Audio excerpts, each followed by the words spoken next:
I took a 9-week class, passed my certificate exam, and am now a beekeeper. I did it out of curiosity and to give myself something to be proud of. I'll let you in on a little industry secret. If you become a beekeeper, you suddenly become very interesting.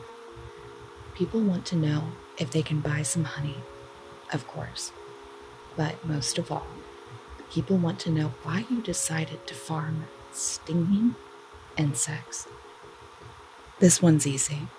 Beekeeping, in my opinion, is by far the most captivating activity in the world. Sweating in long pants and a veil on the hottest day of the summer is absent from your mind when you open up the top cover, peer into your hive, and witness the natural phenomena that is a hive at work. The smell of a healthy hive, getting to watch foragers return home with the full pollen baskets, finding the queen, and watching her check which cells need an egg. I am utterly enchanted by the bees. Can you imagine a society with perfect altruism, selflessness, and division of labor? If you can imagine it, can you witness it too?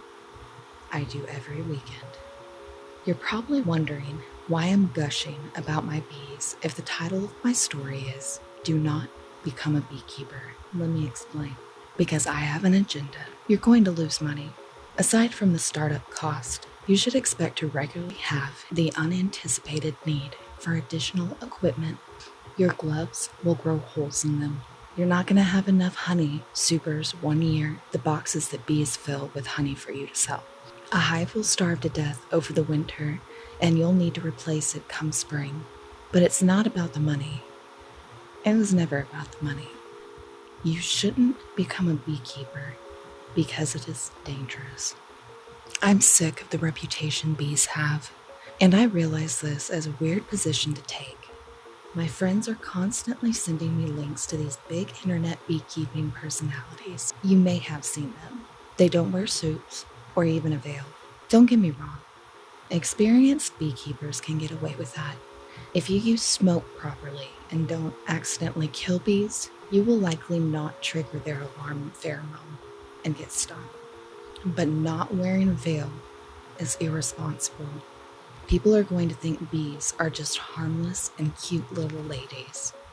Like any time spent with bees can't turn into a nightmare with no warning. Like they can't communicate with each other, telling their friends to come sting you again in the same place. Like they aren't smart. Like they don't know that the weakest point on a bear, you, is the face, especially the eyes. Bees don't think like we do. They don't have the same sense of self-preservation like we do. And the single cell, the lone bee, will give its life for the survival of the larger organism, the hive. You probably know this already, but when a bee stings you, it dies.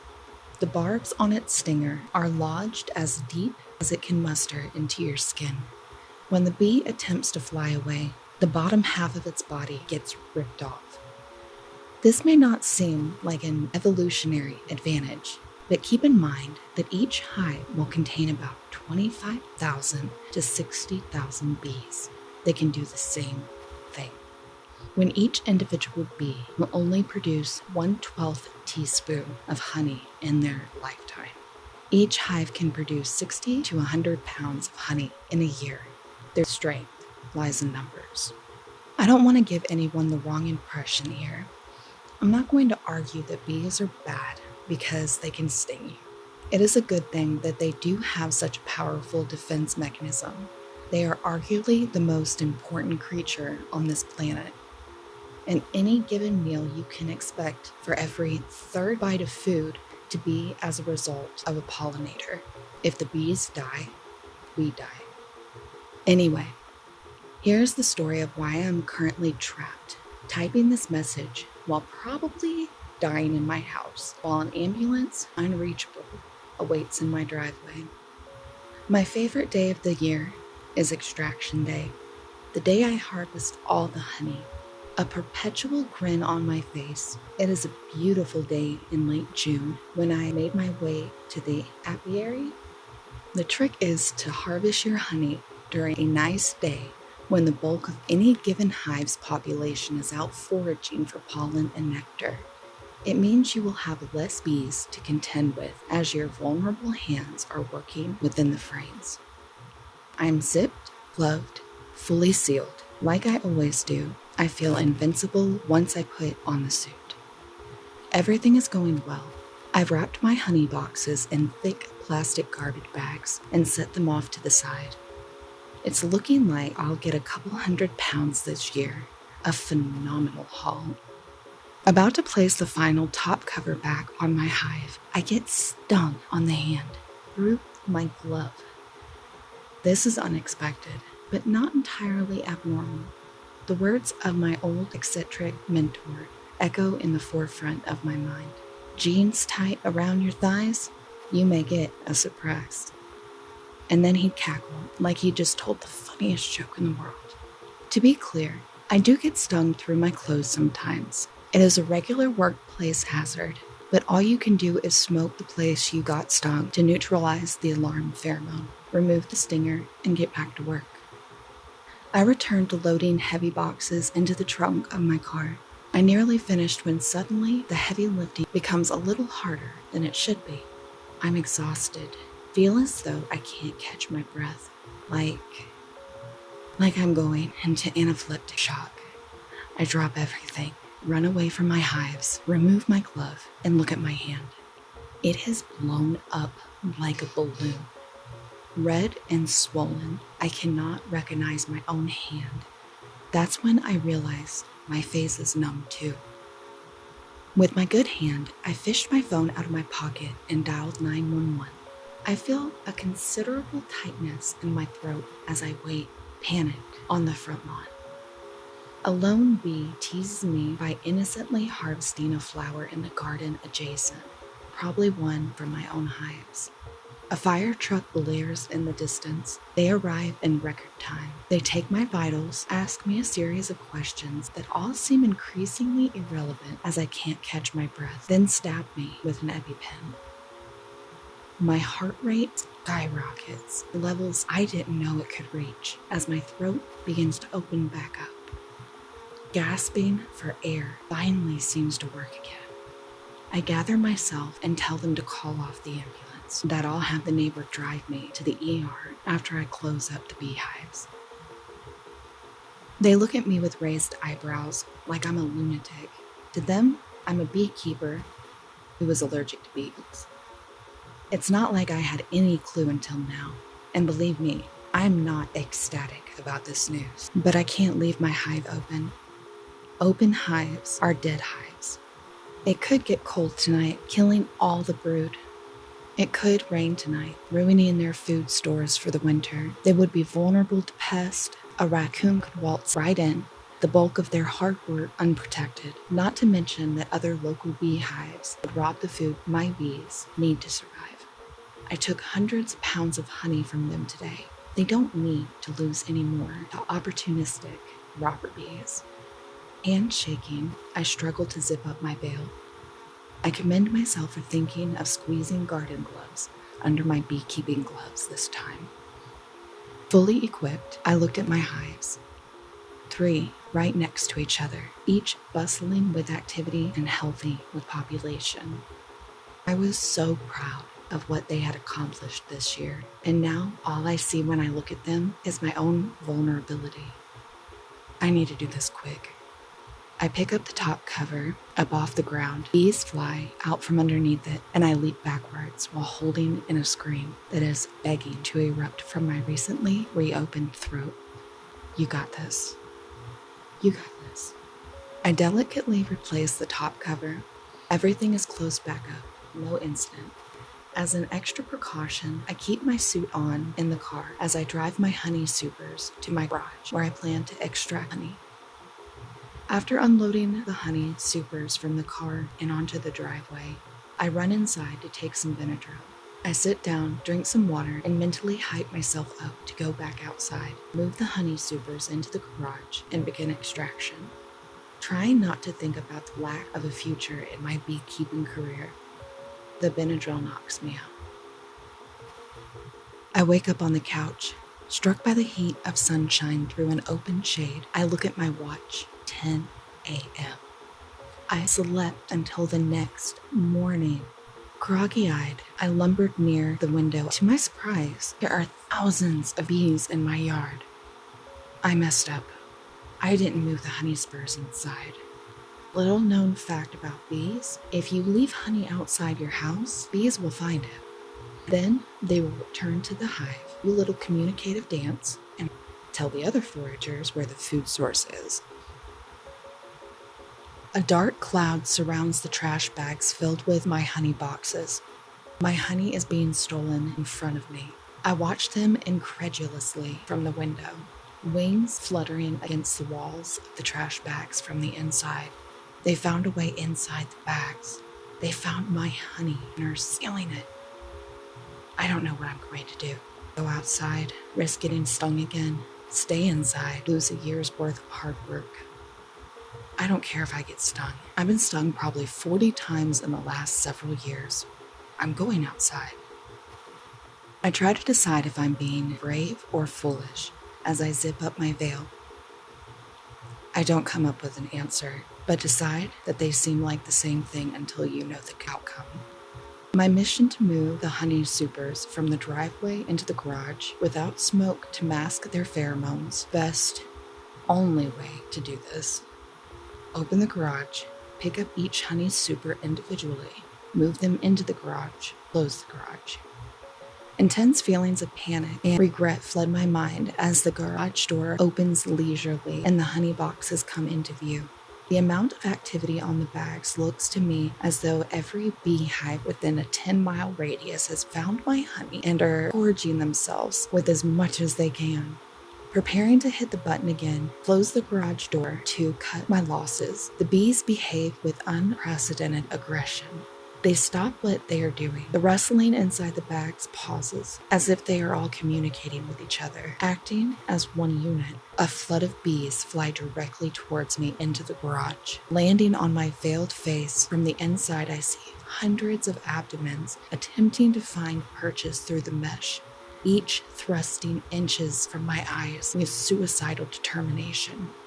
For context, the type of bee I keep and the type robbing my honey are cherished worldwide for their tameness. There is a reason those internet beekeepers can scoop handfuls of bees up with their bare hands. Blinded and afraid, I do something you should never do to a bee. I flail my arms, swinging bees off my face and body, crushing some, further angering others. My vision momentarily unobscured, I gather myself as best I can. I close the garage, one press, it stops ascending. More bees fly into the garage from underneath the whirlwind around me. Second press, it slowly descends back down to the ground.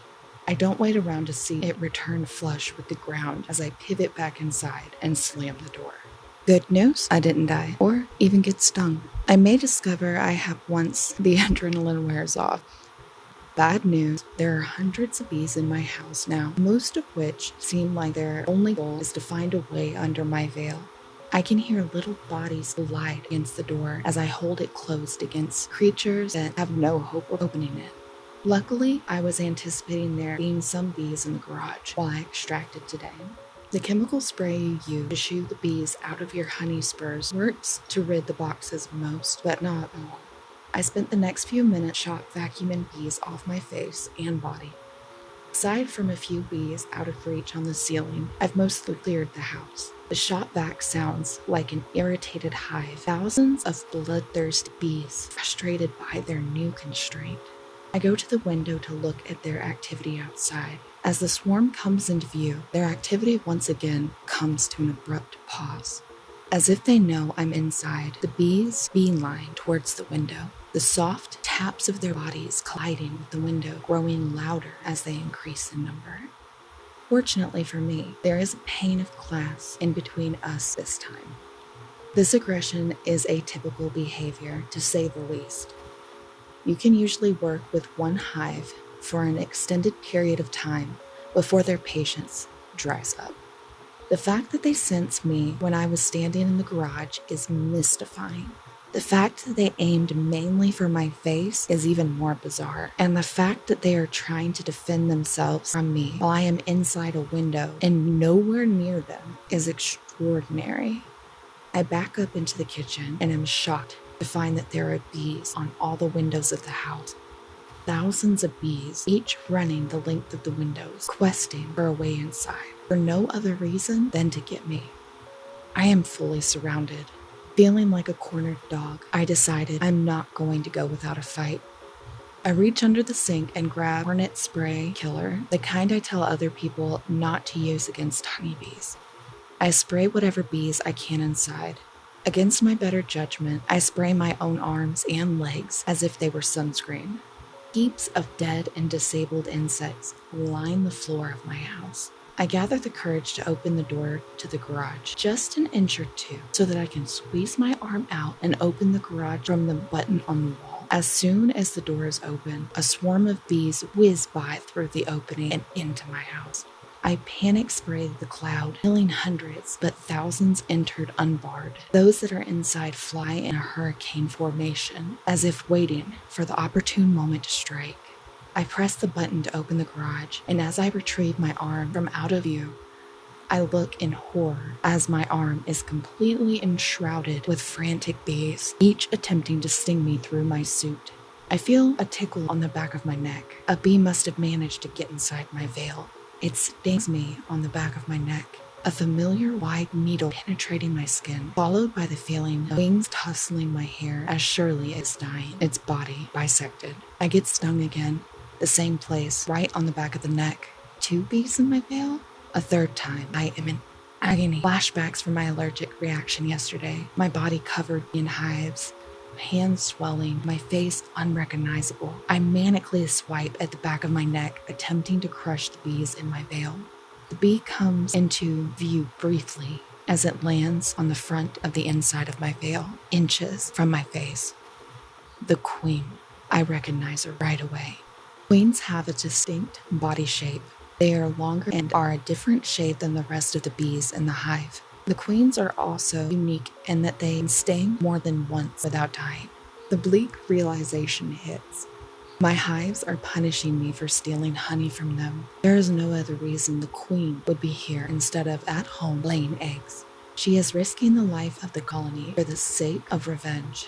I flatten the queen by clapping 2 hands together in front of my face.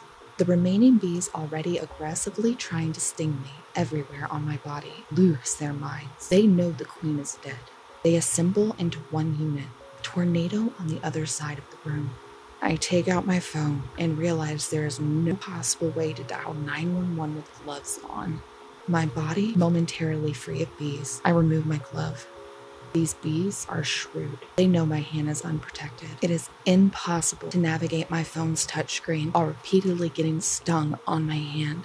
Seemingly every available surface was stung in the 5 seconds I had my glove off. In between the fingers, where it hurts most to get a paper cut, underneath my fingernails, all over my palm. I panic-strikenly replace my glove, but they are already inside of it. Some are crushed against the walls of the inside. Others manage to sting and die a warrior's death. The 911 operator answers. Through tears, I hurriedly explain I am allergic to bee stings and have just been stung multiple times. Please, though, tell whoever comes to stay in their car. I can't leave the house. An overwhelming tide of insects will blanket me if I try. I can see the ambulance by the street, waiting for me to come sprinting out of the house. I haven't yet summoned the courage, and even if I did, it's not as though the EMT could possibly care for me while they are being repeatedly stung by my bees. Please, for the love of God and all that is holy, do not become a beekeeper.